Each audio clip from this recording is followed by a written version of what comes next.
ज्ञानतिमिरान्धस्य ज्ञानाञ्जनशलाकया चक्षुरुन्मिलितं येन तस्मै श्रीगुरवे नमः। श्रीचैतन्यमनोभीष्टं स्थापितं येन भूतले स्वयं रूपकदा मह्यं ददाति स्वपदान्तिकं। वन्देऽहं श्रीगुरु श्रीयुतपदकमलं श्रीगुरुन् वैष्णवांश्च श्रीरूपं साग्रजातं सहगण रघुनाथान्वितं तं सजीवं साद्वैतं सावधूतं परिजनसहितं कृष्णचैतन्यदेवं श्रीराधाकृष्णपादान् सहगण ललिता श्रीविशाखान्वितांश्च। हे कृष्ण करुणा सिन्धु दीनबन्धो जगत्पते गोपेश गोपिकान्त राधाकान्त नमोऽस्तुते। तप्तकाञ्चन गौराङ्गी राधे वृन्दावनेश्वरी वृषभानुसुते देवी प्रणमामि हरिप्रिये। वाञ्छाकल्पतरुभ्यश्च कृपासिन्धुभ्य एव च पतितानां पावनेभ्यो वैष्णवेभ्यो नमो नमः। अनन्तकोटिवैष्णववृन्द की जय। नारायणं नमस्कृत्य नरं चैव नरोत्तमं देवीं सरस्वतीं व्यासं ततो जयमुदीरयेत्। शृण्वतां स्वकथा कृष्ण पुण्यश्रवणकीर्तनः हृद्यन्तस्थो ह्यभद्राणि विद्युनोति सुहृत्सतां। नष्टप्रायेषु अभद्रेषु नित्यं भागवत सेवया भगवति उत्तमश्लोके भक्तिर्भवति नैष्ठिकी। ॐ नमो भगवते वासुदेवाय। ॐ नमो भगवते वासुदेवाय। ॐ नमो भगवते वासुदेवाय। नमः ॐ विष्णुपादाय कृष्णप्रेष्ठाय भूतले श्रीमते जयपताका स्वामिन् इति नामिने। नमो आचार्यपादाय निताय कृपाप्रदायने गौरकथाधामदाय नगरग्रामतारिणे। नमः ॐ विष्णुपादाय कृष्णप्रेष्ठाय भूतले श्रीमते भक्तिवेदान्त स्वामिन् इति नामिने।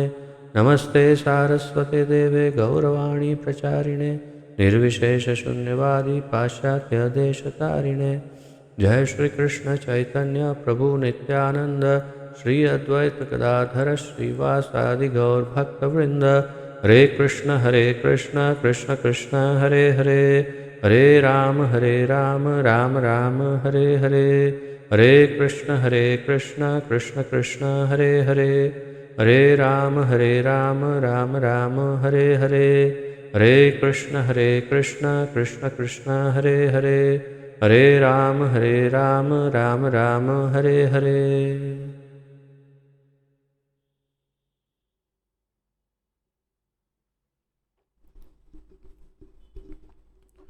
आप सबका बहुत बहुत स्वागत है आज के इस अत्यंत महत्वपूर्ण ज्ञान यज्ञ में, जिसके अंतर्गत हम सम्मिलित रूप से श्रीमद् भागवत महापुराण का अध्ययन कर रहे हैं, जिसका आलेखन हमारे इस्कॉन के संस्थापक आचार्य श्रीमद् अभय चरणारविंद भक्ति वेदांत स्वामी श्रील प्रभुपाद जी ने किया है। श्रील प्रभुपाद की जय। तो प्रथम स्कंद के द्वितीय अध्याय के 15 और 16 ये 2 श्लोकों का अध्ययन कल हमने किया, और आज 17 और 18वें श्लोक जो प्रार्थनाएं भी हैं, श्रीमद् भागवत को पढ़ने या अध्ययन करने से पूर्व जो 3 प्रार्थनाएं हम करते हैं, उनमें से 2 प्रार्थनाएं ये है जिसका उच्चारण करने से श्रीमद् भागवत का जो अध्ययन है उसमें आशीर्वाद का प्रादुर्भाव होता है। अर्थात ये बड़ा शुभ होगा यदि प्रत्येक श्रीमद् भागवत के वर्ग से पूर्व सभी इन तीनों प्रार्थनाओं को गाएं। तो पहले पुनरावर्तन करते हैं, इससे पूर्व जो हमने अध्ययन किया उसका, तत्पश्चात आगे बढ़ते हैं। सभी स्क्रीन पर पढ़ पा रहे हैं श्लोक?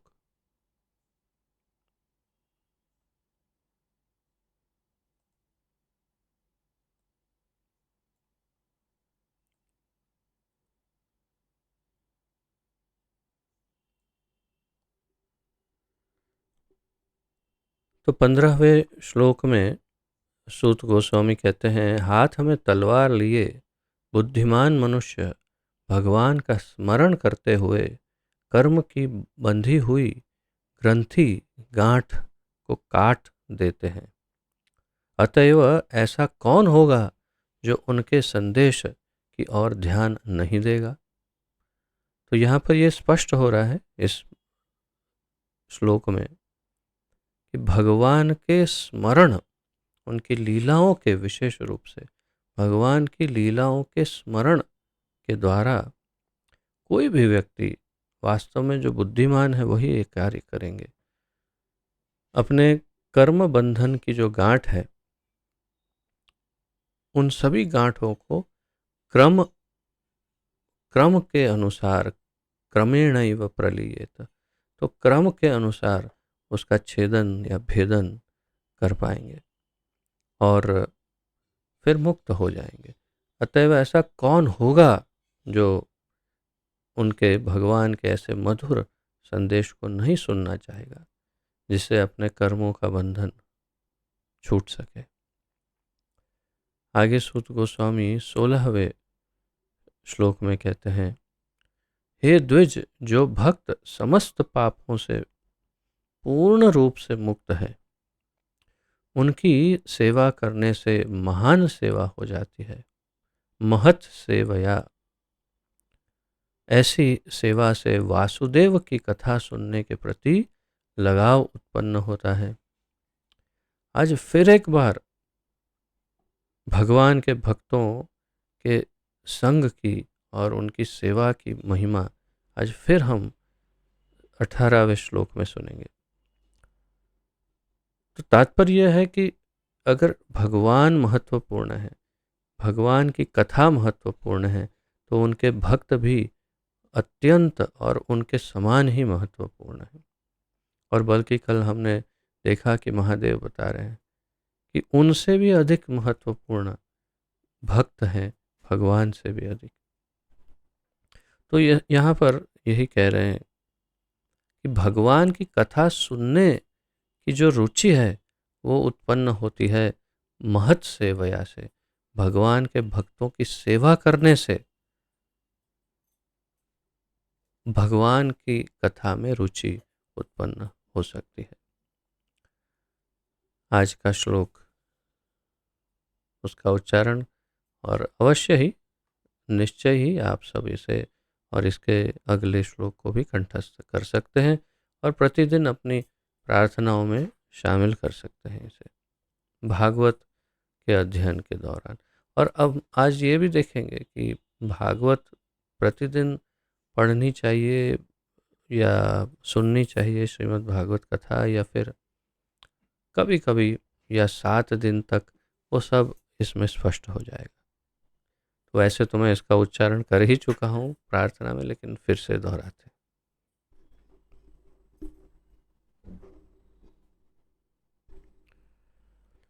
शृण्वतां स्वकथः कृष्णः पुण्यश्रवणकीर्तनः हृद्यन्तस्तोय भद्राणि विद्युनोति सुहृत्सताम्। शृण्वतां स्वकथा कृष्ण पुण्यश्रवणकीर्तनः हृद्यन्तस्तोय भद्राणि विद्युनोति सुहृत्सताम्।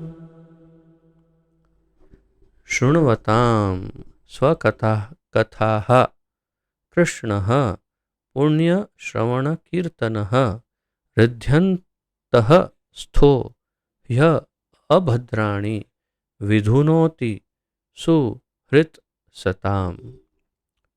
शब्दार्थ: शृण्वताम, जिन्होंने कथा सुनने की रुचि उत्पन्न कर ली है। शब्दों पर ध्यान देंगे तो सरलता से इसका अर्थ समझ में आएगा।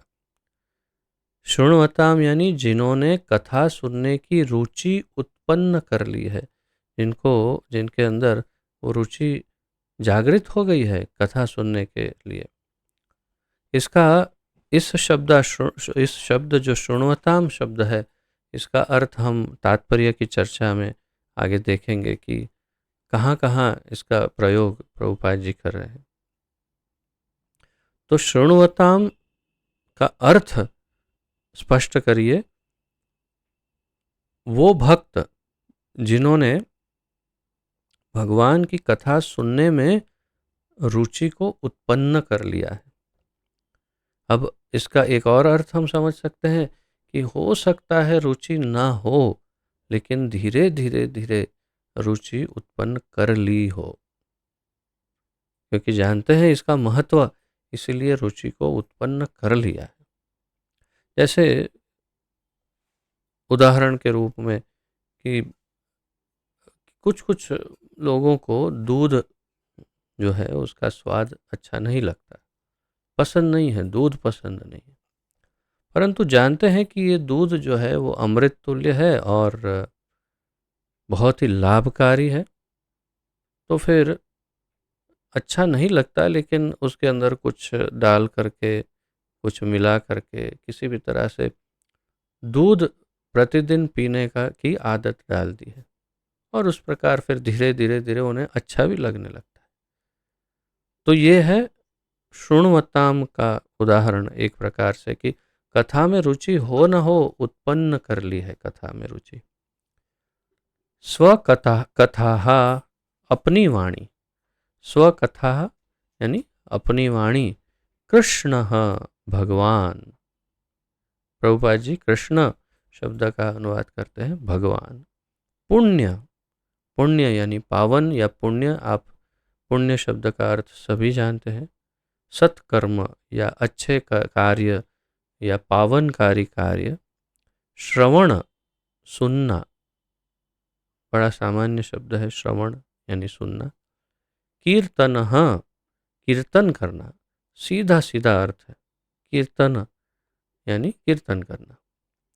हृदय अंतःस्थः, अपने हृदय के भीतर। ये शब्द 3 शब्दों से रचित है, लेकिन एक शब्द है और बहुत महत्वपूर्ण है। हृदय, हृदय में, अंतःकरण में, हृदय के, स्थः यानी स्थित है। तो अपने हृदय के भीतर स्थित है, जो रहा है या बैठा है अथवा विराजमान है। तो इससे बहुत स्पष्ट हो जाता है कि ये भगवान जो परमात्मा स्वरूप में हृदय में बैठते हैं, उनकी बात है। हृदय के अंदर बैठे हुए, हृदय अंतःस्थ ही, निश्चय ही, अभद्राणी, ये शब्द भी महत्वपूर्ण है। अभद्राणी, अभद्र। अब यहाँ प्रभुपाद जी इसका अनुवाद कर रहे हैं पदार्थ को भोगने की इच्छा, क्योंकि अन्य आचार्य जो हैं वे भी कुछ इस प्रकार का अनुवाद करते हैं इसका, कि जहाँ पर भोग विलास की या पदार्थ को भोगने की जो इच्छा है, वही मुख्य अभद्र है। अभद्र यानी अपवित्र या अयोग्य या जो नुकसान पहुंचाने वाला, मुख्य रूप से गंदा, जो अपवित्र, ये बहुत अच्छा इसका समानार्थी है एक प्रकार से। तो अभद्र यानी जो भद्र नहीं, भद्र यानी कल्याण, शुभ। तो अभद्र जो शुभ नहीं, अशुभ है या अपवित्र है, नुकसान पहुंचाने वाला, यानी पदार्थ को भोगने की इच्छा जो है, कामना, वासना, वही मूल अभद्रता है हम में। तो अभद्र हमारे हृदय में, अभद्र या जो बिल्कुल खराब वस्तु है वो। विधुनोति, विधुनोति, स्वच्छ करता है, विमल बनाता है, धो देता है। विधुनोति यानी धो देता है, पानी डाल के, एकदम पानी ना डाले तो भी धुल जाता है। तो हम क्योंकि ऐसे समझते धोना अर्थात पानी से, तो विधुनोति धोता है, लेकिन किससे धोता है आगे समझेंगे हम तात्पर्य और अनुवाद में। विधुनोति, ये सारे शब्द इतने महत्वपूर्ण हैं, जो स्वच्छ कर देता है, सफाई कर देता है, धो देता है, विमल बनाता है। यहाँ पर लिखा है, इंग्लिश में क्या क्या ट्रांसलेट किया है प्रभुपाद जी ने, दो शब्द। हाँ, और एक लिखा है, हाँ, व्हाट बेनिफिट, नहीं सुहृत नहीं, जस्ट टेल मी विधुनोति, क्लीन, अच्छा ओके। तो यहाँ हिंदी अनुवादक ने एक और इसका अर्थ बताया, उन्होंने इसमें एडिशन किया, विमल बनाता है, कोमल, विमल या नर्म बनाता है। तो विधुनोति, सुहृत, उपकारी, सुहृत यानी उपकारी, जो दूसरों का कल्याण करते हैं, दूसरों का हित करते हैं। सुहृत, दूसरों का हित करने वाले, कल्याण करने वाले, दूसरों का अच्छा मंगल कामना, दूसरों को हेल्प करने वाले, मूल रूप से दूसरों का अच्छा करने वाले, तो उपकारी, उपकार करने वाले। सताम, सताम शब्द पहले कई बार इसकी चर्चा हो चुकी है। सताम यानी सत्यनिष्ठ के या तो भक्तों के। सताम शब्द मूल रूप से भक्तों के लिए उपयोग किया जाता है भागवत में। तो सत्यनिष्ठ, जो सतगुणी है या सत्य के पालन करता है, या जो अच्छे हैं लोग या भक्त हैं, उनकी बात है। अब इसका अनुवाद देखते हैं। प्रत्येक हृदय में परमात्मा स्वरूप स्थित तथा सत्यनिष्ठ भक्तों के हितकारी भगवान श्री कृष्ण उस भक्त के हृदय से भौतिक भोग की इच्छा को हटाते हैं, जिसने उनकी कथाओं को सुनने में रुचि उत्पन्न कर ली है, क्योंकि ये कथाएं ठीक से सुनने तथा कहने पर अत्यंत पुण्यप्रद है। बहुत ही अच्छी तरह से प्रभुपाद जी ने समझाया है। प्रत्येक हृदय में परमात्मा स्वरूप स्थित तथा सत्यनिष्ठ भक्तों के हितकारी भगवान श्री कृष्ण। तो भगवान श्री कृष्ण के दो रोल यहाँ पर सामने स्पष्ट हो रहे हैं। एक उनका रोल है गोलोक एव निवसति अखिल आत्मभूतौ, गोलोक में तो रहते हैं, लेकिन सभी के हृदय में भी निवास करते हैं। ब्रह्म संहिता में ब्रह्मा जी बताते हैं। तो परमात्मा स्वरूप में प्रत्येक जीव के हृदय में निवास करते हैं भगवान। भगवत गीता में भी 15.15 में कहते हैं, सर्वस्य चाहम हृदि सन्निविष्टो मत्तः स्मृतिर्ज्ञानम अपोहनम च। सभी जीवों के हृदय में मैं रहता हूँ, और मुझी से ज्ञान, याद शक्ति या स्मरण शक्ति, स्मृति और भूलने की शक्ति, अपोहनम, ये तीनों शक्तियां मुझसे ही उस जीव को मिलती है। यानी जितने लोग ये कहते हैं कि मैंने ये किया, या जो अंदर अंदर ही कहते हैं, अपने आप को ही कहते हैं कि देखा मैंने क्या किया, देखा मेरा ज्ञान, देखा मेरी बुद्धि, या देखा मेरी स्मरण शक्ति कितनी अच्छी है, ये जो भी गर्व करते हैं, उनके सारे दावे गर्व के सब झूठे हैं, क्योंकि ज्ञान हमारा है ही नहीं। ज्ञान कहाँ से आया? मत्तः, भगवान कह रहे हैं मुझसे आता है ज्ञान। तुम्हारी बहुत अच्छी मेमोरी है, उस पर बहुत गर्व है, तो दयालु अगर भगवान है तो उस गर्व को अवश्य ही भंग करेंगे और दिखा देंगे कि देखो भाई, मैं जब स्टॉप का बटन दबाऊंगा तो ये मेमोरी, ये ज्ञान, ये सब कुछ बंद हो जाएगा। और वो स्टॉप का बटन क्या है? अपोहनम च। अपोहनम यानी भूलने की शक्ति। सब कुछ विस्मरण हो जाता है। ये भी एक शक्ति है जिससे सब भुला दिया जाता है, या तो भूल जाता है सब कुछ वो जीव। और वो भूलने की जो शक्ति है वो भी भगवान से ही उत्पन्न होती है, भगवान कहते हैं। तो ये परमात्मा का रोल है हृदय में बैठे बैठे। वैसे ही फिर 18वें अध्याय के 61वें श्लोक में भी भगवान दोहराते हैं, ईश्वर सर्वभूतानां हृद्देशे अर्जुन तिष्ठति भ्रामियन सर्वभूतानि यंत्र आरूढ़ानि मायया। यानी कि एक माया, एक यंत्र, ये शरीर रूपी यंत्र के ऊपर, जैसे बाइक के ऊपर सवार होते हैं, वैसे इस यंत्र के ऊपर सवार होते हैं भगवान, और माया का उपयोग करके सभी के हृदय में बैठे बैठे सभी को माया के उपयोग से, स्वयं नहीं करते, माया के द्वारा सबको भ्रमित करते रहते हैं।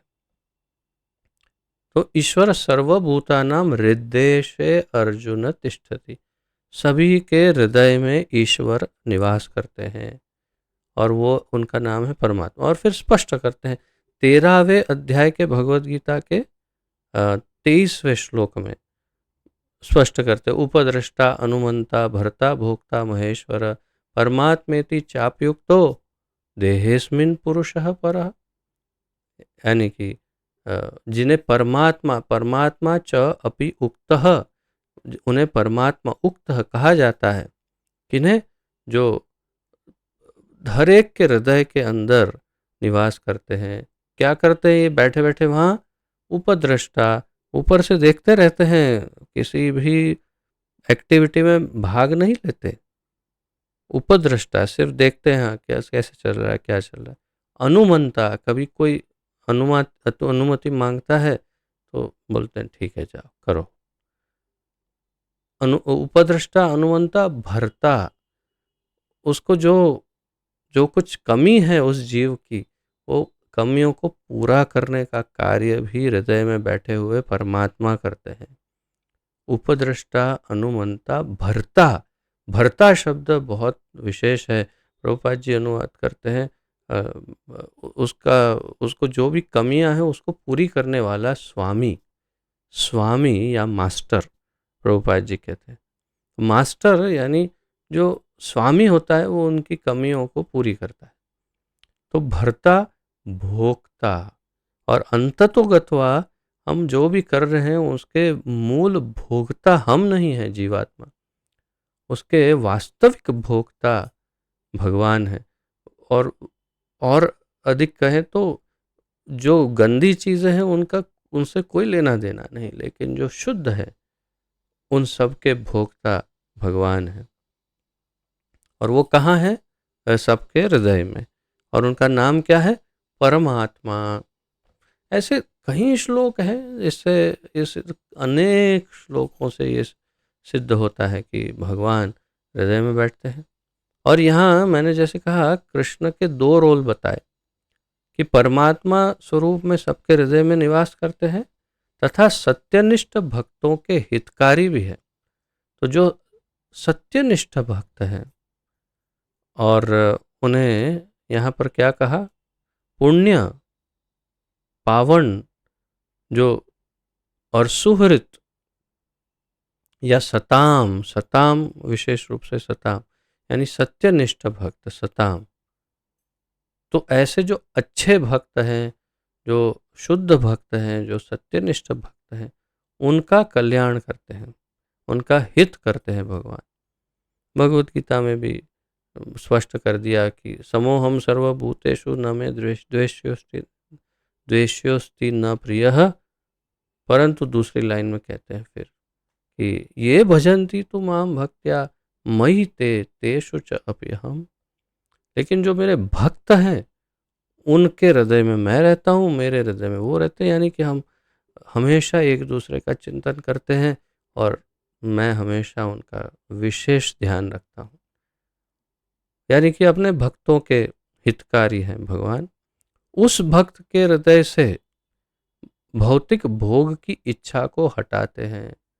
भौतिक भोगों की जो अगर इच्छा हो उसके हृदय में तो उसे हटाते हैं। अब मेरे विचार से जो सीरियस भक्त हैं, आप में से जो भी बहुत ही गंभीर भक्त हैं, जो वास्तव में हृदय के अंदर का मैल पहचान रहे हैं, जिन्होंने अपने हृदय में बैठा हुआ अनर्थ अनर्थ या मैल, गंदगी,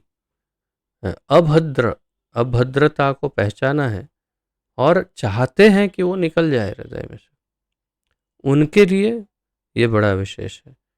ये श्लोक दोहराया जा सकता है बार बार, अर्थात प्रतिदिन ये कह कर के भगवान से प्रार्थना कर सकते हैं कि आप तो हृदय में बैठे बैठे क्या करते हैं, उस कचरे को निकालते हैं। तो उस भक्त के हृदय से भौतिक भोग की इच्छा को हटाते हैं, अभद्र को हटाते हैं, जिसने उनकी कथाओं को सुनने में रुचि उत्पन्न कर ली है।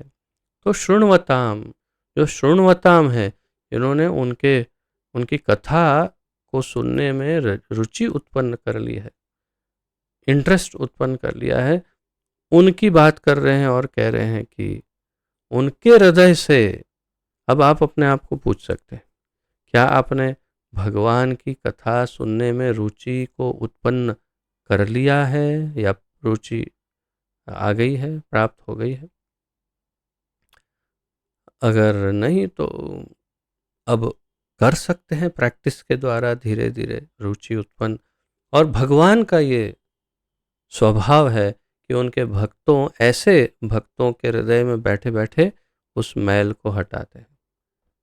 क्या करते हैं? विधुनोति, स्वच्छ करते हैं, धो देते हैं, क्योंकि ये कथाएं ठीक से सुनने तथा कहने पर अत्यंत पुण्य प्रद हैं। तो स्वकथा कृष्ण पुण्य श्रवण कीर्तन, तो ये पुण्यकारी, पावनकारी ये कथाएं हैं। और इसलिए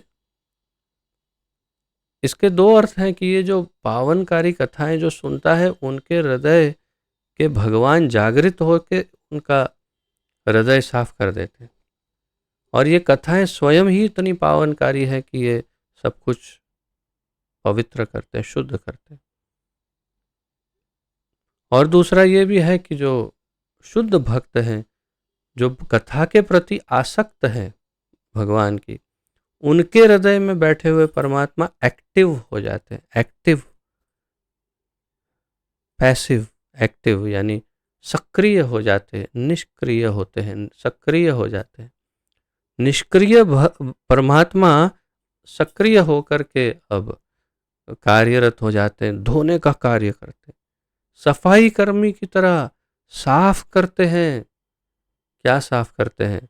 हमारे हृदय के मैल को साफ करते हैं, अभद्रता को साफ करते हैं। अब इसे और अधिक बढ़िया से प्रभुपाद जी समझा रहे हैं तात्पर्य में। भगवान श्री कृष्ण की कथाएं उनसे अभिन्न हैं। तो ये भी हमने कई बार इसकी चर्चा पहले भी हो चुकी है।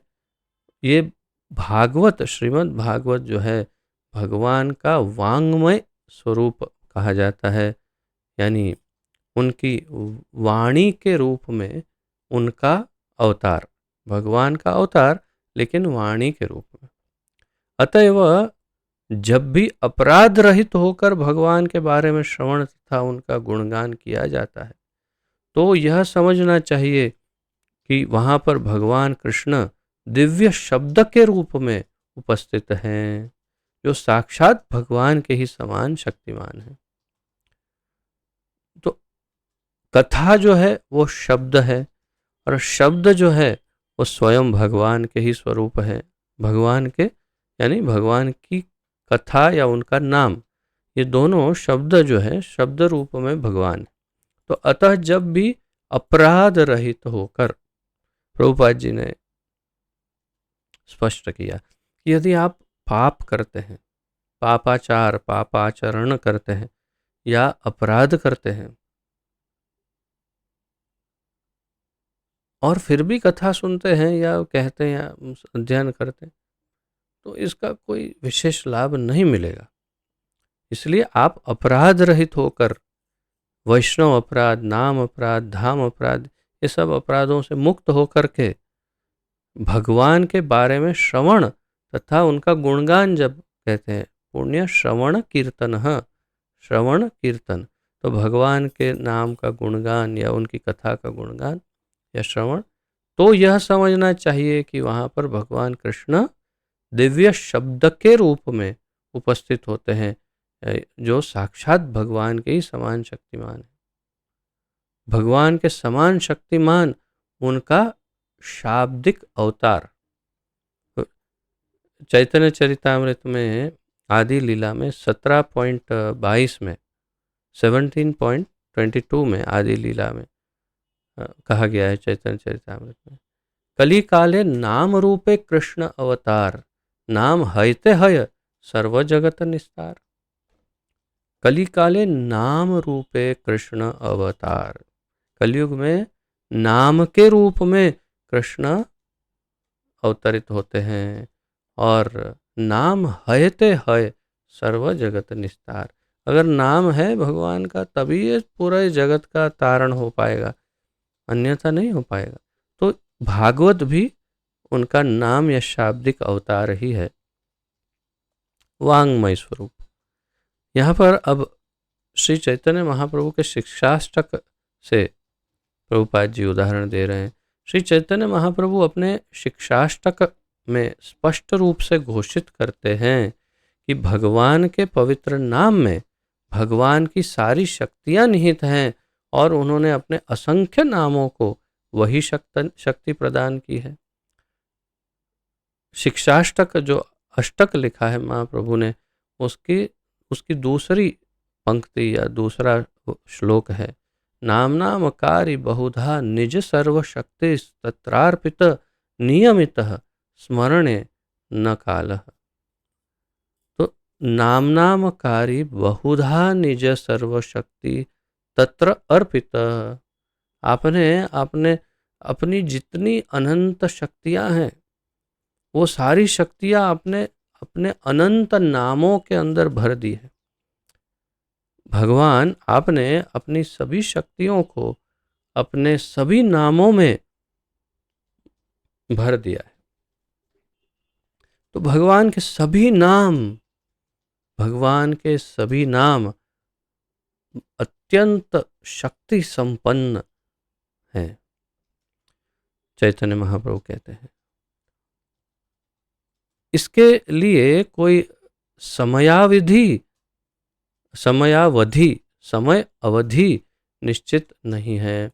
समय अवधि यानी समय, इतने समय तक ये नाम में शक्ति रहेगी, फिर धीरे धीरे शक्तियाँ जैसे टायर में से हवा निकलती है ऐसे निकल जाएगी, ऐसा कुछ नहीं होता है। भगवान के नाम की शक्तियाँ हर समय सतत निरंतर बनी रहती है, ये निकल नहीं जाती है। तो समयावधि इसकी कोई निश्चित नहीं है, तथा इसको उच्चारण करने की समयावधि भी नहीं है कि आप उसको कुछ इतने समय में, इतने बजे, इतने से उतने तक कीर्तन कर सकते। अनुष्ठान में, यज्ञ अनुष्ठान आदि, उसमें समय निश्चित होता है, मुहूर्त, काल, स्थिति, परिस्थिति, सब बहुत कुछ देख करके। परंतु भगवान के नाम के उच्चारण में कोई समय का निषेध, कोई अवधि, कोई बंधन, बाधा कुछ भी नहीं है। तो तत्रार्पित नियमित न स्मरणे न कालः, उसके स्मरण का कोई काल या कोई नियम आपने निश्चित भी नहीं किया है भगवान। और कोई भी व्यक्ति अपनी सुविधा के अनुसार ध्यानपूर्वक तथा आदरपूर्वक पवित्र नाम का जप कर सकता है। और कोई भी व्यक्ति अपनी सुविधा, अपनी अनुकूलता के अनुसार ध्यानपूर्वक और आदरपूर्वक पवित्र नाम का जप कर सकता है। इसमें, इस वाक्य में क्या क्या महत्वपूर्ण है? कोई भी व्यक्ति अपनी सुविधा के अनुसार, जैसे आप जप करते हैं प्रतिदिन कम से कम 16 माला जप, तो बताया तो ये गया है कि ब्रह्म मुहूर्त में आप 4 से 7 के बीच में जप कर लीजिए तो सबसे श्रेष्ठ है। अगर नहीं कर सकते तो अपनी सुविधा के अनुसार उसे बांट सकते हैं। जैसे श्रील प्रभुपाद जी स्वयं जब गृहस्थ आश्रम में थे, बहुत ही पहले की बात, तब वे स्वयं सुबह 4, फिर मध्या तो ये दोपहर से पहले का जो समय है वहाँ पर उस समय 4, फिर संध्या या मध्याह्न में 4 और रात्रि में 4 माला, इस तरह से 16 माला को विभाजित करते थे। और उन्होंने ये कहा कि अपनी सुविधा के अनुसार आप उसे विभाजित करके कहीं भी कभी भी जप कर सकते हो, तो उसका नियम भी निश्चित नहीं है, परंतु श्रेष्ठ है मंगल मुहूर्त, मंगला का जो समय है उसमें जप करने से फल बहुत सुंदर प्राप्त होता है। और कैसे जप करना है? ध्यान पूर्वक, एकाग्रता से।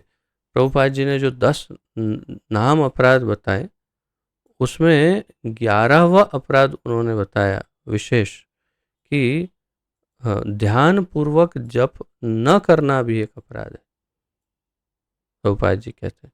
तो एकाग्रता पूर्वक, ध्यान पूर्वक उसमें ध्यान लगाकर जप में नाम को सुनना चाहिए और जप करने का प्रयास करना चाहिए।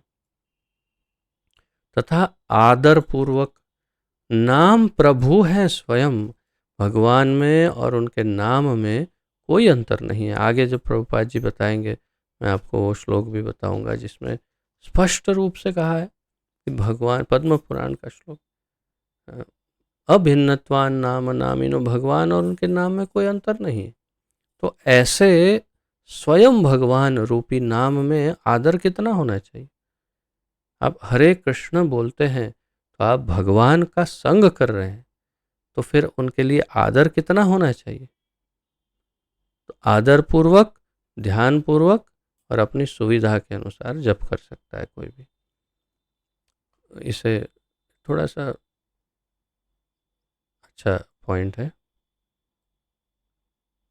भगवान हम पर इतने दयालु हैं कि वे हमारे समक्ष दिव्य शब्द के रूप में साक्षात उपस्थित हैं, हो सकते हैं, किंतु दुर्भाग्यवश हम में भगवान के नाम और उनकी लीलाओं को सुनने तथा उनका महिमा गान करने के प्रति कोई रुचि नहीं है। ये हमारा दुर्भाग्य है। महाप्रभु भी शिक्षाष्टकम में यही कह रहे हैं कि मैं इतना दुर्भाग्यशाली हूँ कि मुझे इसमें रुचि नहीं है आपके नाम के प्रति, और कब ऐसा समय आएगा कि मैं आपका नाम बोलूँगा और मेरा कंठ अवरुद्ध होगा, कब मेरे रोंगटे खड़े होंगे, कब आपकी अश्रुधारा आँखों से बहेगी आपके नाम का उच्चारण करते।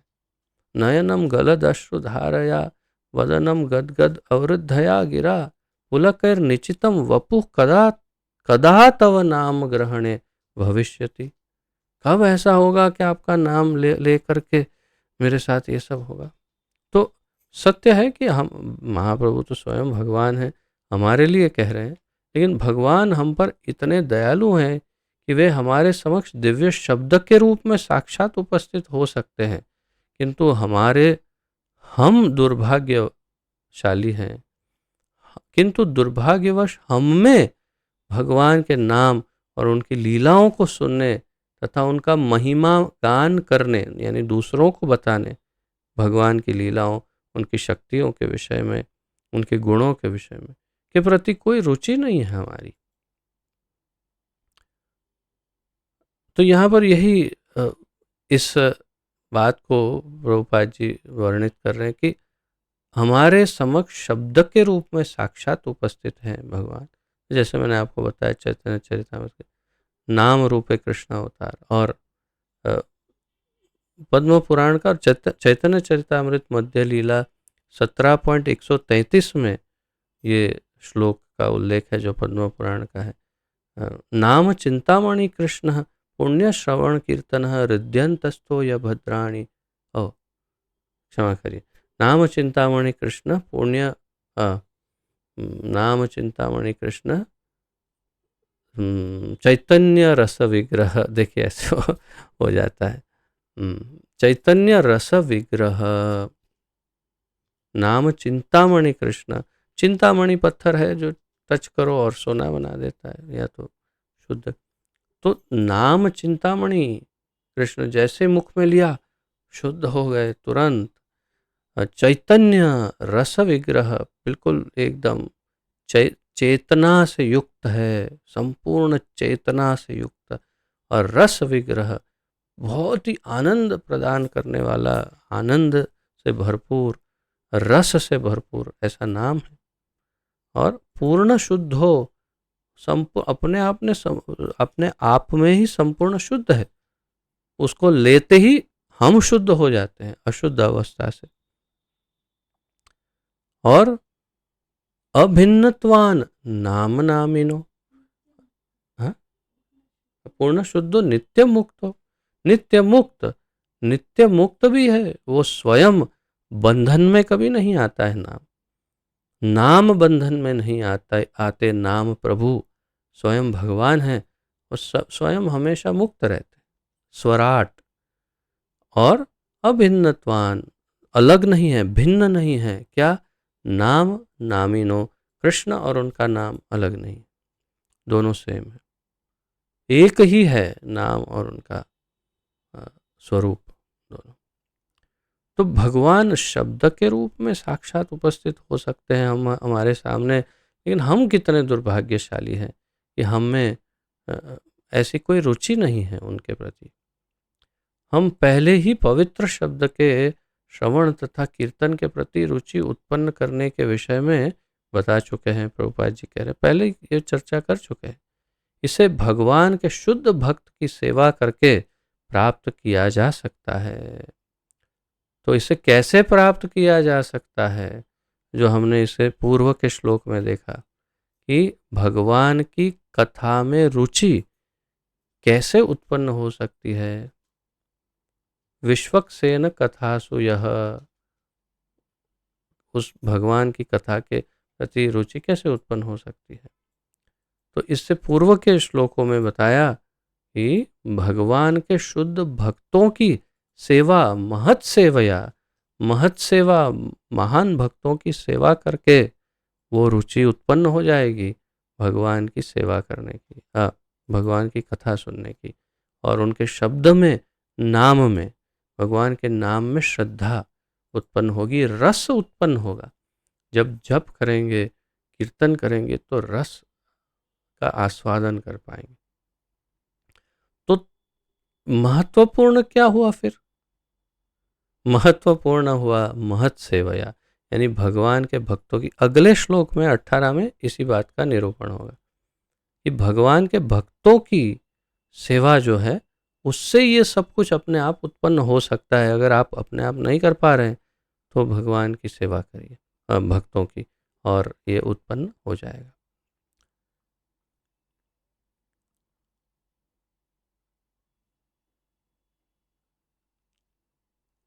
तो भगवान अपने भक्तों के साथ परस्पर आदान प्रदान करते हैं। जब भगवान देखते हैं कि भक्त उनकी सेवा में प्रवेश पाने के लिए पूर्ण निष्ठा से तत्पर है और फलस्वरूप उनके विषय में सुनने का इच्छुक है, तो वे भक्त के भीतर से इस तरह से कार्य करते हैं कि भक्त उनके पास सरलता से वापस चला जाए। भगवान अपने भक्तों के साथ परस्पर आदान प्रदान करते हैं। इस वाक्य को हम मार्क कैसे करें, मुझे समझ में नहीं आ रहा। यहाँ पर कोई गोल्डन वो है नहीं पेन, नहीं तो मैं गोल्ड से मार्क करता इसे। तो जो मेरी समझ में आ रहा है, अच्छा चलो ये थोड़ा सा महत्वपूर्ण के लिए, भगवान अपने भक्तों के साथ परस्पर आदान प्रदान करते हैं।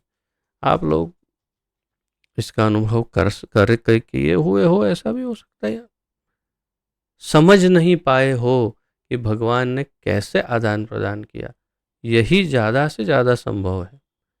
हम इतने नितांत मूर्ख हैं, इतने अत्यंत अत्यंत मूर्ख हैं कि हम समझ ही नहीं पाते कि कैसे भगवान आदान प्रदान करते हैं।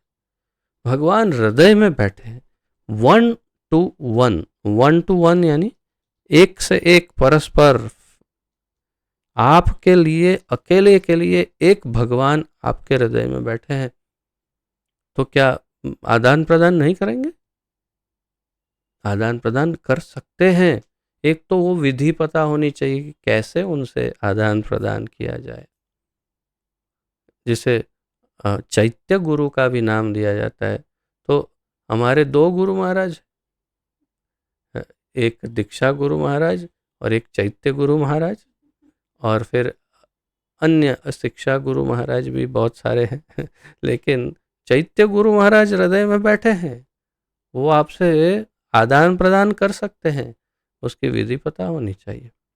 तो जब भगवान देखते हैं, कैसे कब करते हैं आदान प्रदान, जब भगवान देखते हैं कि भक्त उनकी सेवा में प्रवेश पाने के लिए पूर्ण निष्ठा से तत्पर है और फलस्वरूप उनके विषय में सुनने का इच्छुक है, तो वे भक्त के भीतर से इस तरह से कार्य करते हैं कि भक्त उनके पास सरलता से वापस चला जाए।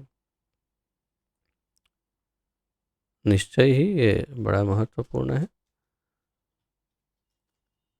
तो भगवान जब देखते हैं, हृदय से बैठे बैठे देखते हैं कि कौन से पॉइंट इसमें महत्वपूर्ण है, कि उनकी सेवा में प्रवेश पाने के लिए पूर्ण निष्ठा से तत्पर है। तो पहला पॉइंट, पहले भगवान ये देखते हैं कि उनकी सेवा में प्रवेश पाने के लिए उत्सुक है भक्त और निष्ठा से तत्पर है और फलस्वरूप उनके विषय में सुनने का इच्छुक है। दूसरा गुण भक्त का देखते हैं भगवान कि उनके विषय में सुनने के लिए तत्पर है। पहले तो उनकी सेवा करने के लिए तत्पर है और उनकी कथा सुनने, उनके गुणगान सुनने के लिए भी तत्पर है, उत्सुक। तत्पर शब्द का अर्थ क्या है? इच्छुक या तत्पर। तत्पर शब्द जो है उसका अर्थ है कि वो तड़प रहा है, बहुत ही व्याकुल है, इच्छुक है कि हाँ। तो वे भक्त के भीतर से, उनके हृदय से इस तरह से कार्य करने लगते हैं परमात्मा कि भक्त उनके पास सरलता से वापस चला जाए।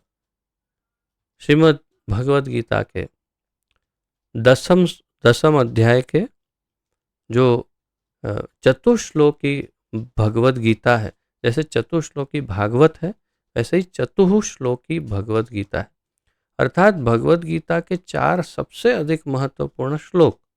तो 10.8 से 10.11 ये चतुश्लोकी है, 10.8, 9, 10, 11। उसमें 10.10 नंबर का जो श्लोक है उसमें ये बात भगवान स्पष्ट करते हैं, तेषाम सतत युक्तानाम भजताम प्रीतिपूर्वकम ददामि बुद्धि योगम तम येन माम उपयान्ति ते। 10.10 भगवत गीता में बताते हैं भगवान, तेषाम सतत युक्तानाम, इसलिए जो सतत मेरी भक्ति में युक्त है या मेरी सेवा के लिए तत्पर है, जैसा प्रभुपाद जी कह रहे हैं, भजताम प्रीतिपूर्वकम, प्रेम से मेरी भक्ति में लगा हुआ है, मुझे प्रेम करता है और उसके लिए मैं क्या करता हूँ, ददामी, मैं देता हूँ, बुद्धि योगम, बुद्धि योग, ऐसी बुद्धि प्रदान करता हूँ, ये न जिससे माम, मुझ तक, उपयान्ति, ऊपर आ जाता है यानी पहुँच जाता है, ते, वो। तो वो मेरा भक्त जो है उसे मैं हृदय से ही ऐसी बुद्धि प्रदान करता हूँ कि वो मुझ तक आसानी से पहुँच जाता है। कब?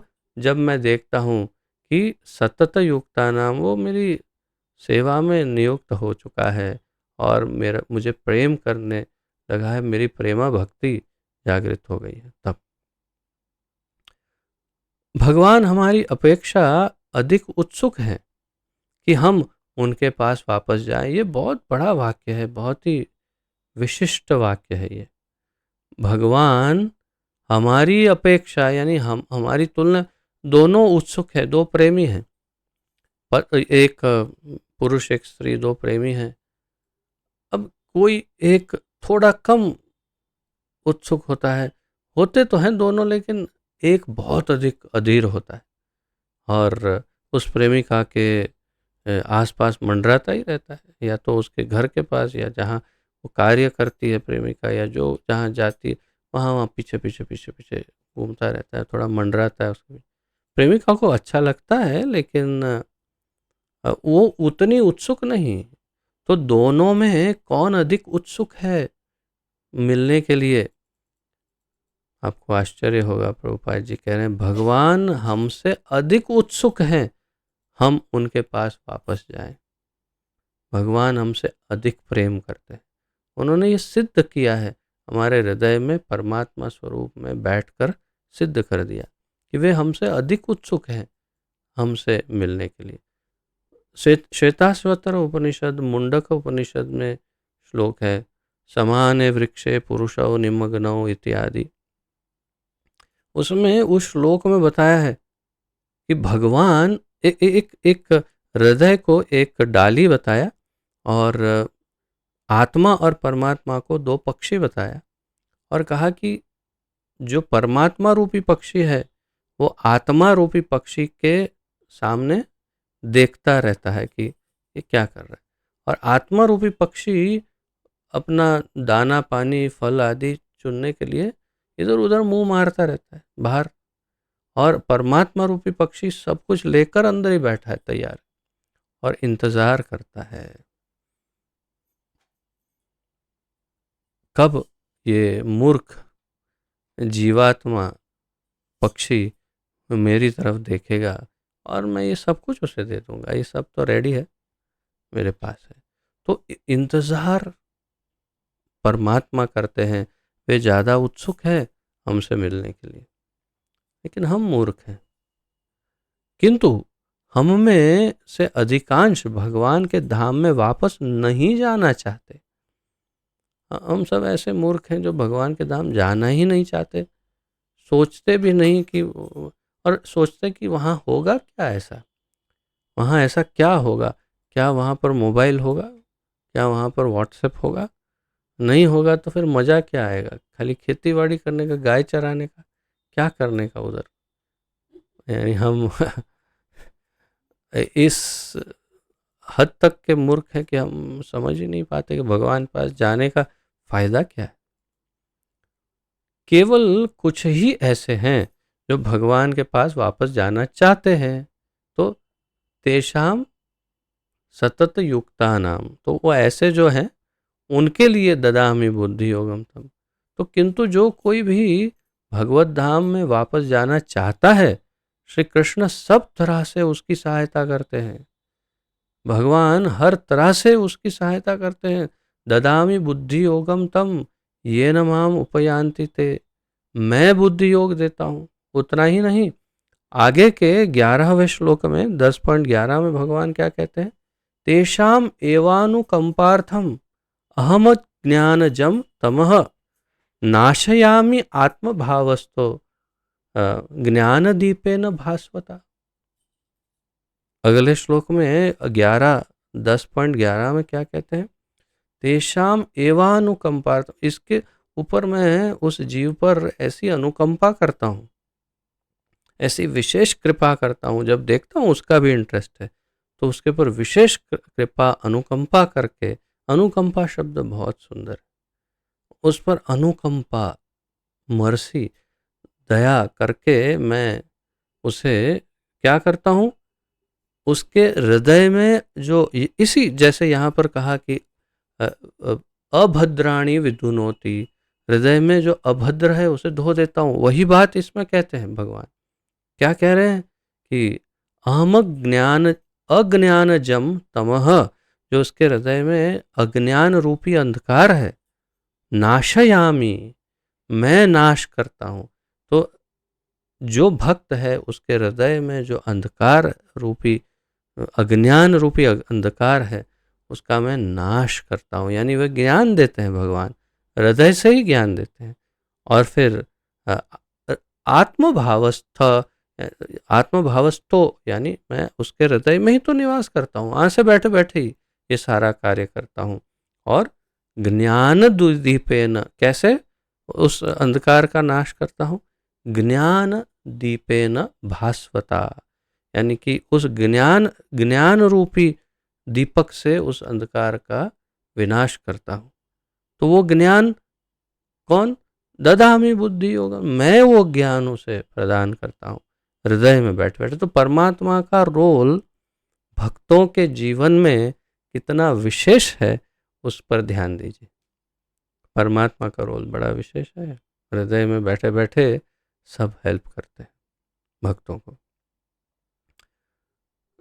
तो ये यहाँ पर उनके विशेष गुण प्रदर्शित कर रहा है, इसे भी हाईलाइट करते हैं।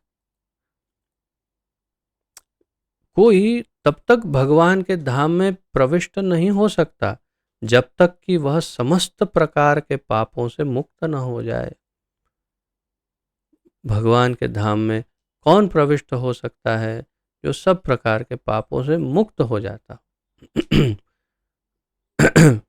तो येषां तु अंतगतं पापम जनानां पुण्यकर्मणाम ते द्वंद्व मोह निर्मुक्ता भजन्ते माम दृढ़व्रता। भगवान भगवद गीता में कहते हैं कि उसके जब पाप नष्ट हो जाते हैं, पुण्य उदय हो जाता है, तब वो मेरी दृढ़ भक्ति में लगता है, तब वो भक्ति में आ सकता है, ऐसा भगवान कहते हैं। और यहाँ पर क्या कह रहे हैं प्रभुपाद जी? कोई तब तक भगवान के धाम में प्रविष्ट नहीं हो सकता जब तक वह समस्त प्रकार के पापों से मुक्त नहीं हो जाए। एक ही बात है दोनों। तो भौतिक पाप हमारे द्वारा भौतिक प्रकृति पर प्रभुत्व प्राप्त करने की इच्छाओं के फल स्वरूप उत्पन्न होते हैं। भौतिक पाप हम क्यों करते हैं? इस प्रकृति पर अधिपत्य जमाने के लिए, जो भी हमारे आसपास है सबका स्वामी बनने के लिए, सब कुछ हमारे कंट्रोल में लाने के लिए, नियंत्रण में लाने के लिए, सब पर शासन करने के लिए, अनुशासन, राज्य करने के लिए हम ये सब कर रहे हैं। यानी हम मूल रूप से प्रकृति पर अनुशासन करने के लिए ही यहाँ पर गिरे हैं, जो हो ही नहीं सकता। तो क्योंकि हमारी नहीं है प्रकृति, मालिक तो भगवान है, लेकिन हम उस पर अपना हक जमाना चाहते हैं। हम सब रावण की तरह। तो भौतिक पाप हमारे द्वारा भौतिक प्रकृति पर प्रभुत्व प्राप्त करने की इच्छाओं के फलस्वरूप उत्पन्न होते हैं। और इसी चक्कर में इसी प्रक्रिया में हम पापाचरण करते हैं, पाप करते रहते हैं। ऐसी इच्छाओं से पिंड छुड़ा पाना बहुत कठिन है। और इस प्रकार की जो भौतिक इच्छाएं हैं, उससे छुटकारा पाना, हिंदी में कहावत है, मुहावरा है, पिंड छुड़ाना। तो ऐसी इच्छाओं से मुक्ति पाना लगभग असंभव है। बहुत भगवान की कृपा और हमारा परिश्रम चाहिए। भक्त के लिए भगवत धाम वापस जाने का मार्ग, भगवत धाम वापस जाने के मार्ग में कामिनी तथा कंचन मुख्य बाधाएं हैं, प्रभुपाद जी कह रहे हैं। तो किसी भक्त को यदि भगवत धाम वापस जाना हो तो उसके रास्ते में छोटे मोटे अवरोध हो सकते हैं, बाधाएं, तकलीफें, परेशानियां। लेकिन सबसे बड़ी दो कौन सी परेशानियां हैं एक भक्त के जीवन में जो आ सकती है? यहाँ हिंदी अनुवादक ने इस तरह से इसे कहा है, कामिनी और कंचन। प्रभुपाद जी कहते हैं विमन या स्त्री और वेल्थ, विमेन एंड वेल्थ, कामिनी कंचन। तो कंचन यानी सोना या तो फिर धन। तो एक स्त्री का अर्थ यह है कि जो स्त्रियां हैं उनके लिए क्या, तो स्त्रियों के लिए पुरुष और पुरुषों के लिए स्त्री, अर्थात कि अ, अन्य योनि जो है उनके प्रति आकर्षण, अन्य जाति के प्रति आकर्षण, वो आकर्षण तथा उसे उसमें भोग करने की अभिलाषा, लालसा, कामना, वासना और धन प्राप्त करने की, एकत्रित करने की जो लालसा या लोभ, कामना, वासना जो है, ये दो ही भक्त के जीवन की मुख्य बाधाएं, अर्थात इंद्रिय भोग की इच्छा और धन प्राप्ति और ऐशो आराम की इच्छा, ये दो अगर न हो तभी भक्त बहुत ही सरलता से, अंग्रेजी में कहते हैं स्विफ्टली, बहुत ही तुरंत एकदम जल्दी जल्दी आगे बढ़ सकता है भक्ति में, अन्यथा जन्मों लग सकते हैं इसमें।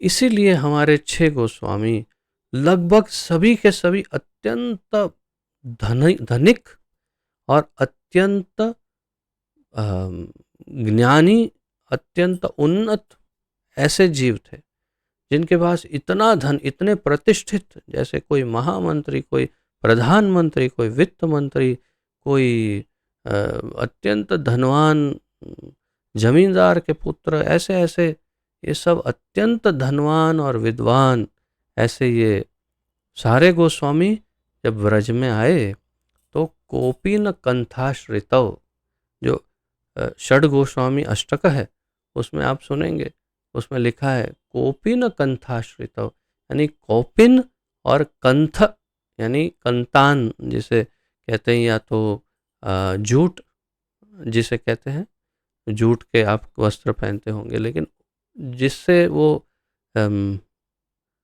सैक, गुजराती में कोथड़ा कहते हैं, क्योंकि आप सब मुख्य रूप से ज़्यादा गुजरात में हैं तो जानते होंगे।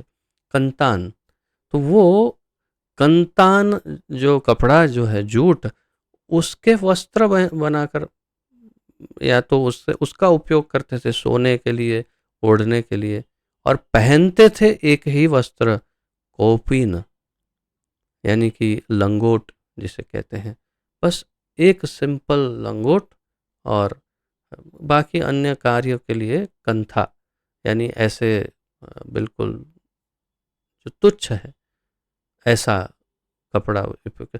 कौन, जिनके पास नाव भर भर के सोने की मोहरे थी, अत्यंत धनवान ऐसे, और रहते थे कहाँ, वृक्षों के नीचे रहते थे। हमारे गोपाल भट्ट नहीं, कौन, रघुनाथ दास गोस्वामी तो झोपड़ी, भजन कुटीर बनाने के लिए भी तैयार नहीं थे, धूप में बैठते थे और राधा रानी पीछे से आकर के चुनरी से उनका सर ढक देती थी। फिर सनातन गोस्वामी, अन्य वरिष्ठ गोस्वामी उनको कहने लगे, ये क्या हो रहा है, उल्टा हो रहा है, राधा रानी आपकी सेवा कर रही है, आप एक भजन कुटीर बनाइए। और एक बार कहीं बैठे थे घाट पर, या तो हो सकता है राधा कुंड पर, और शेर आ गया पानी पीने, तो कृष्ण खड़े हो गए डंडा लेकर के कि कहीं अटैक ना कर दे। तो फिर सब गोस्वामी ने कहा उनकी सेवा लेना अच्छा नहीं, आप एक कम से कम भजन कुटीर बनाइए। तब उन्होंने राधा कुंड, श्याम कुंड के तट पर ऊपर एक भजन कुटीर बना दी। तात्पर्य यह है कि इतने धनवान ऐसे ऐसे करते थे और खाते थे क्या, 2 दिन में एक आध बार छाछ पी ली मधुकरी में जो मिली, या थोड़ा दूध कभी पी लिया, इस तरह से रहते थे। तो ये तपस्या का परिचायक है, ये तपस्या की बात है। तपस्या कौन करता है, तपस्या क्यों करनी होती है भक्त को? हम चलो इतनी अधिक कठोर तपस्या ना करें, लेकिन कम से कम एकादशी तो अच्छे से पालन करें। एकादशी के दिन हमारे वहाँ जो कभी नहीं बनते उतने पकवान बनते, यहाँ से जोरदार हंसी की आवाज़ आ रही है। हाँ, साबूदाना वड़ा, सींगदाना, फिर साबूदाना खिचड़ी, मोरैया, और ये चिप्स चिप्स, हाँ, और खीर और हलवा। और भाई, एकादशी उपवास करके कंट्रोल करने के लिए है, ना कि फीस्टिंग के लिए। फीस्टिंग दूसरे दिन थोड़ा बहुत कर सकते हैं, लेकिन एक तो हम अपने नियंत्रण में अगर सारी इंद्रियों को रखें तो हम इस सब से मुक्त हो सकते हैं। तो भक्त के लिए भगवत धाम वापस जाने के मार्ग में कामिनी और कंचन, अर्थात लालच, लोभ, भोग की कामना से। और भोग की कामना कब होती है? जब इंद्रियां उत्तेजित होती है। जैसे रूप गोस्वामी बताते हैं कि अ, तीन जो जिह्वा वेग, उदर वेग और उपस्थ वेग, ये तीन लाइन में है। तो आप ये सब को कंट्रोल कर सकते हैं। जिह्वा को कंट्रोल कर लो, सब कुछ अपने आप कंट्रोल में आ जाएगा। वाणी को भी, और आस्वादन के लिए। मैं तो हमेशा यही सोचता रहता हूँ। मैं कई बार आज भी बता रहा था मेरी पत्नी को कि हम लोग जिह्वा के लिए क्यों खाते हैं। मेरे तो ये समझ में ही नहीं आता कि हम जिह्वा के लिए क्यों खाते हैं, हम शरीर के लिए क्यों नहीं खा सकते। हम सिर्फ इसलिए कुछ भी बनाते हैं क्योंकि जिह्वा को मज़ा आता है। बस रसना, जीभ, यानी इतनी छोटी सी 2-2.5 इंच का टुकड़ा, इसके लिए हम 70-80 किलो शरीर की हालत ख़राब कर देते हैं, सिर्फ 2-2.5 इंच मांस के टुकड़े के लिए। तो ये अगर हम कंट्रोल कर सकते हैं तो फिर ये कामिनी, कंचन, ये सब से भी मुक्ति मिल जाएगी स्वाभाविक रूप से। सारी इंद्रियां कंट्रोल में आएगी। और अगर हृदय में भोग की इच्छाएं हैं तो उससे मुक्त होना पड़ेगा। भक्ति पथ के अनेक दिग्गज इन प्रलोभनों के शिकार हो जाते हैं और इस प्रकार से मुक्ति पथ से लौट आते हैं। किंतु जब स्वयं भगवान मनुष्य की सहायता करते हैं तो भगवत कृपा से सारी प्रक्रिया सुगम बन जाती है। प्रभुपाद जी ये भी दोनों बातें कर रहे हैं कि जैसे विश्वामित्र जैसे 60,000 वर्ष तक तपस्या की और 60 मिनट के डांस में मेनका ने भंग कर दिया। 60 minutes dance only and finished. Vishwamitra.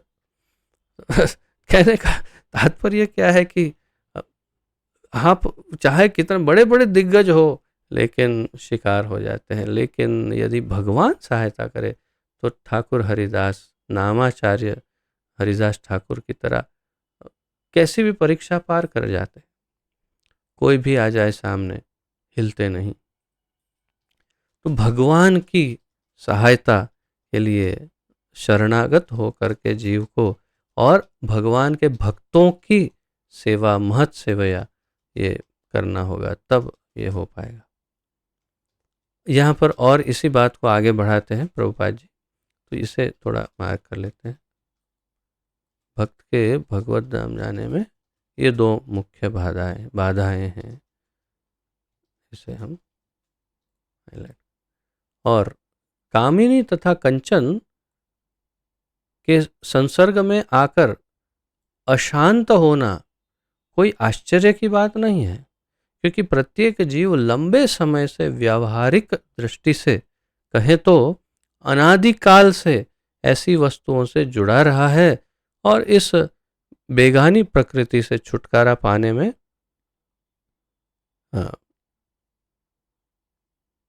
समय लगता है।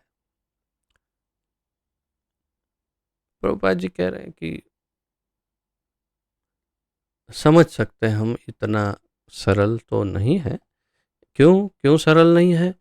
भाई जैसे आप चाय पीते हैं, हम कहते हैं आप चाय छोड़ दो, तो मेरे कहने से ही तुरंत आप उसी समय चाय तो छोड़ नहीं पाओगे।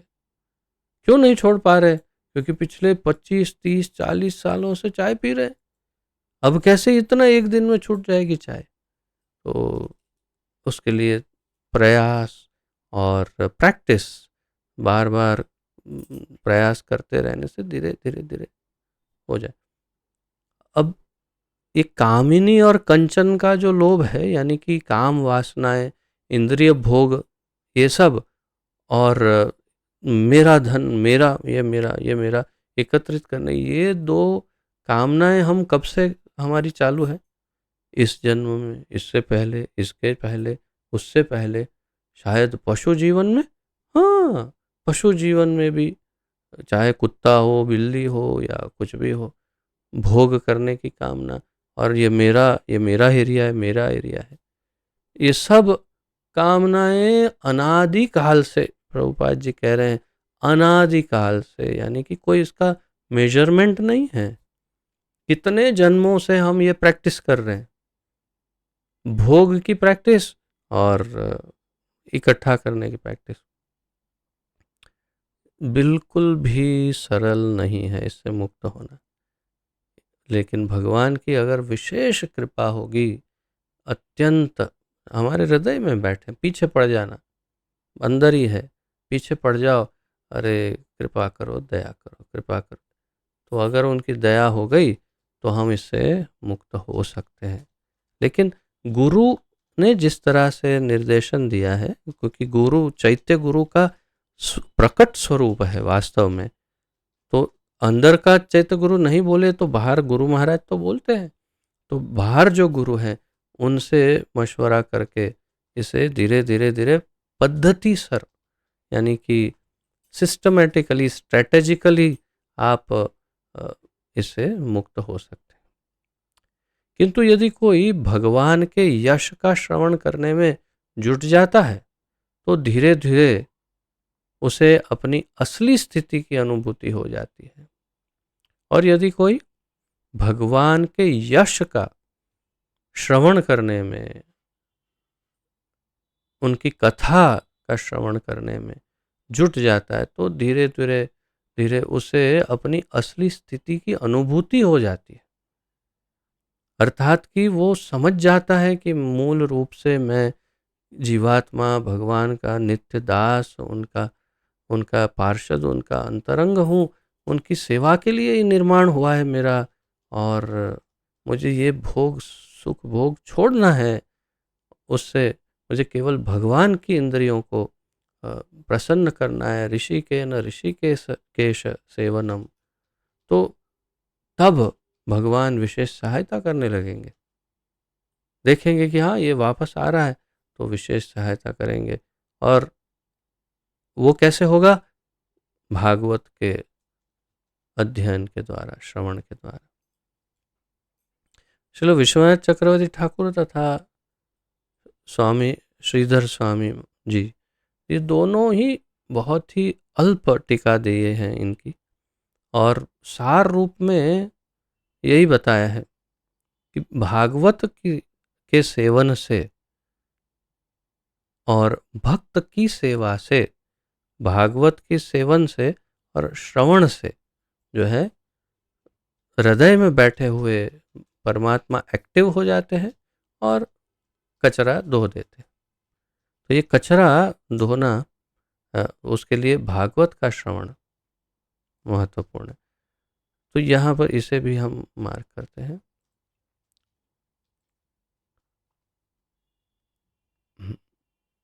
किंतु यदि कोई भगवान के यश का श्रवण करने में जुट जाता है तो धीरे धीरे अपनी असली स्थिति, स्वरूप सिद्धि हो जाती है, स्वरूप को समझ जाता है, अनुभूति हो जाती है कि मेरा मूल स्वरूप क्या है इत्यादि।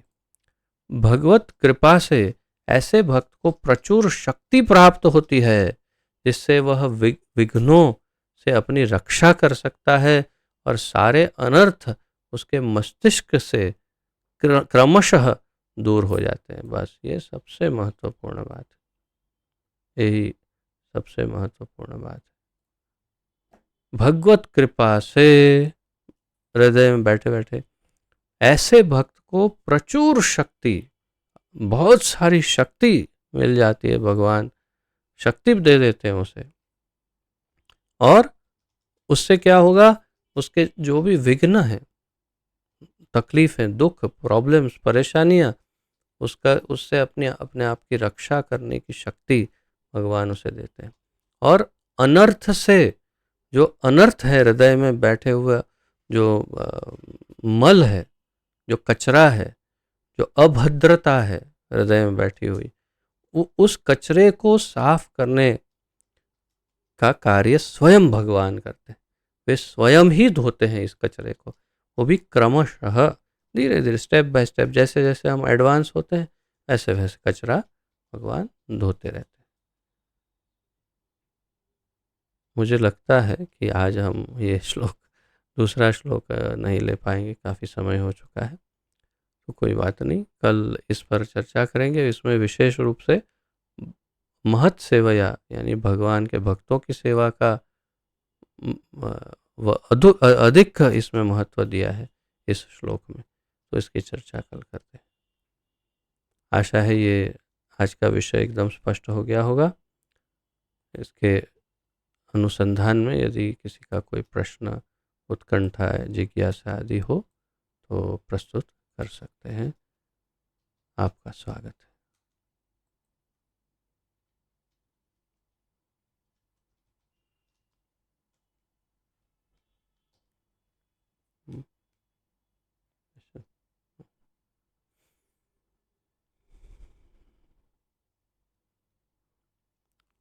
सबको सब कुछ स्पष्ट हो रहा है। मैं हर बार आपके चरणों में प्रार्थना भी करता हूँ, लेकिन शायद आप भूल जाते हैं। ये सब भूल जाएंगे तो चलेगा, लेकिन भागवत मत भूलिएगा। मैं बोलता हूँ कि शुरुआत में क्लास की और क्लास के अंत में आपका वीडियो ऑन करना चाहिए। आप मेरी बात को का सम्मान नहीं करेंगे तो चल जाएगा, लेकिन भगवान की बातों का तो कम से कम बहुत ही गंभीरतापूर्वक सम्मान करेंगे तो आपका कल्याण हो जाएगा। तो केवल मुझे आपकी प्रतिक्रिया चाहिए कि ये सब आप अच्छी तरह से समझ पा रहे हैं या नहीं। आप अपने दोनों बाहुओं को ऊपर करके इशारा कर सकते हैं, या इसमें कुछ परेशानी है समझने में। बहुत ही उत्तम है। तो ये अगर कोई परेशानी हो, कोई प्रश्न हो, तो निसंकोच पूछ सकते हैं। मैं आपकी सहायता के लिए तत्पर रहता हूँ। बहुत अच्छी बात है।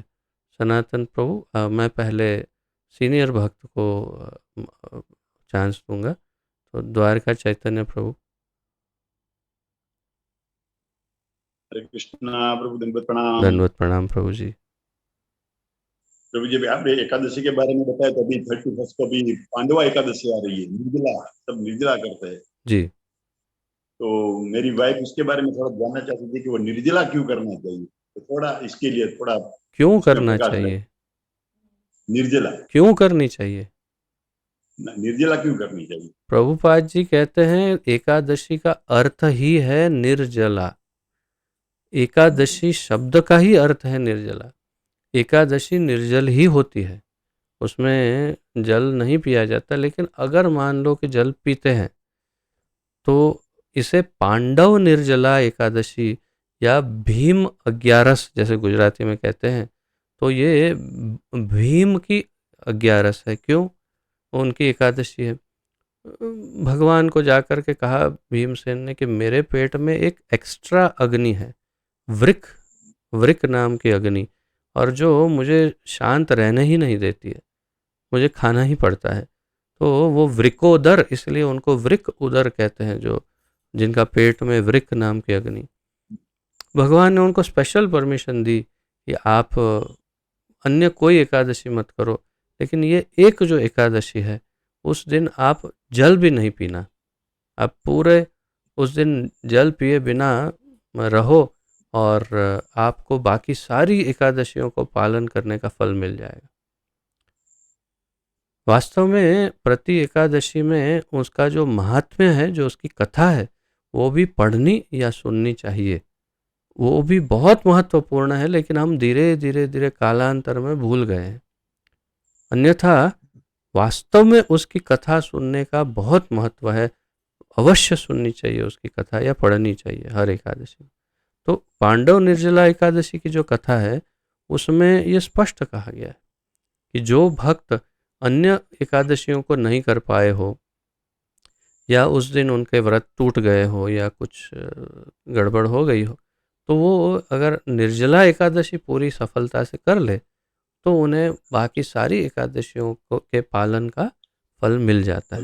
लेकिन स्पेशल परमिशन केवल भीमसेन को है कि वो सिर्फ एक करे, हमें तो सारी करनी होती है।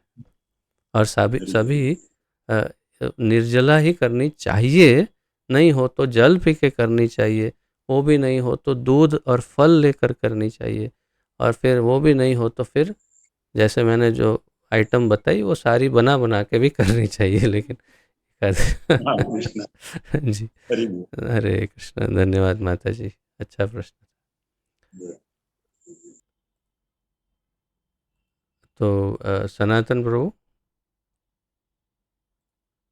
आप फिर से हैंड रेज करेंगे, मुझे आपको ढूंढना पड़ेगा। हाँ ठीक है, बताइए क्या प्रश्न है। हरे कृष्ण प्रभु जी, दंडवत प्रणाम। जय श्री भगवान की जय गुरुनाथ। जय। प्रभु जी, मेरा प्रश्न ये है कि आप अभी कह रहे थे कि पाप जब तक मुक्त ना हो जाए हम गोलोक धाम नहीं पहुंच सकते। तो इससे पहले हमने सुना कि जो अंत काल मतलब मरण कालों में जो भगवान का नाम ले वो भगवत धाम पहुंच जाते हैं। तो फिर पाप कैसे हमारा मुक्त होगी, कैसे पता लगेगा? तो हम अंत काल में तो नाम लेते हैं तब जा सकते हैं, पाप कैसे मुक्त होगी हमारा? इसके बहुत ही अच्छा प्रश्न है, वास्तव में ये बहुत ही विचारणीय प्रश्न है, परंतु ये अ, इसका उत्तर उपलब्ध ना हो ऐसा नहीं है, ये बहुत ही सरल उत्तर है इसका। इसका उत्तर अत्यंत सरल है, वो इसलिए क्योंकि भगवान अत्यंत दयालु है इसलिए। तो एक तो उन्होंने ये फॉर्मूला बताया कि अंत काले च माम एव स्मरण मुक्त्वा कलेवरम यह प्रयाति समद्भावम, तो वो मेरे पास आ जाता है जो अंत काल में मेरा स्मरण करके, मेरा नाम लेकर या उच्चारण करके, और वो भी अज्ञानात अथवा ज्ञानात उत्तम श्लोक नाम यत, यानी जानते हुए या अनजाने में कैसे भी अगर भगवान का नाम ले लेते तो भी, यानी जैसे अजामिल की कथा है, नारायण कहा वो बेटे का नाम था, फिर भी चले गए धाम, या तो फिर भी विष्णुदूत प्रकट हो गए उनके सामने। तो भगवान का नाम कैसे भी लेने से मुक्ति हो सकती है। उसके कारण ये है कि शास्त्रों में बहुत स्पष्ट रूप से बताया है कि भगवान का नाम इतना शक्तिशाली है कि एक बार भगवान का नाम लेने से सारे के सारे पाप भस्म हो जाते हैं। और फिर जो अंत में भगवान का नाम लेता है तो अब तक जितने पाप किए उस क्षण तक के वो सारे भस्म हो गए। जब पाप भस्म हो गए और फिर भगवान का ही नाम लिया है तो भगवान धाम जाने का अधिकारी हो जाता है। यानी पाप भी खत्म हो गया और भगवान का भी नाम ले लिया, तो दोनों बात सिद्ध हो गई। पाप भी समाप्त, भगवान का भी नाम लिया अंत में, तो भगवान के धाम जाने का अधिकारी हो गया। ये एक दृष्टिकोण है उसका। परंतु जो भक्त, भगवान स्वयं कहते हैं कि ये मेरे ख्याल से वराह पुराण या तो नरसिंह पुराण या ऐसी किसी में है, जहाँ भगवान कहते हैं कि अगर लेकिन मेरा भक्त जो है वो किसी तरह से अ, अंत काल में मेरा स्मरण ना कर पाए, यानी जीवन भर मेरा भक्त रहा, मेरा नाम उच्चारण किया, जप किया, कीर्तन किया, लेकिन अंत काल में वात आदि दोषेण मद भक्तों माम च न स्मरेत, तो मुझे मेरा स्मरण नहीं कर पाता है। अगर वात कफ पित्त आदि के कारण उसका सब, यानी बेहोश हो गया है या हॉस्पिटल में है या किसी तरह मुझे स्मरण नहीं कर सकता, तो क्या होगा? माम न च स्मरेत अहम स्मरामि मद भक्तम, भगवान कहते हैं मैं मेरे भक्त का स्मरण करूंगा और फिर नयामि परमाम गतिम, मैं स्वयं उसे परम गति प्रदान करूंगा। भगवान इतने करुणामय है, इतने दयालु हैं कि वे अपने भक्त को एक बार रजिस्टर कर लेते हैं कि हाँ ये मेरा भक्त है, और वो अगर नहीं नाम ले पाता तो कोई बात नहीं, भगवान स्वयं उसके याद करा के या तो ऐसे ही ले जाते हैं, क्योंकि पूरा जीवन तो नाम लिया है। इसलिए भक्तों को चिंता करने की आवश्यकता नहीं होती, यदि वो शुद्ध भक्त हो, वास्तविक भक्त हो तो। ये बहुत महत्वपूर्ण बात है। स्पष्ट हुआ प्रभु जी?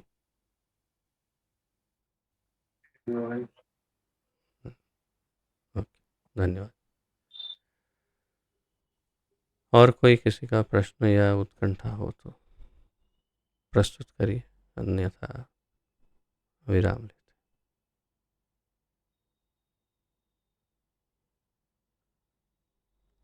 सब श्रील प्रभुपाद जी की कृपा से है, सारा श्रेय उनको दीजिए। All glories to Srila Prabhupada. मैं केवल एक तोता हूँ। पतित पावन जगत गुरु श्रील प्रभुपाद की जय। पतित पावन गुरुदेव की जय। ग्रंथराज श्रीमद् भागवत महापुराण की जय। अनंत कोटि वैष्णव वृंद गौर भक्त वृंद की जय।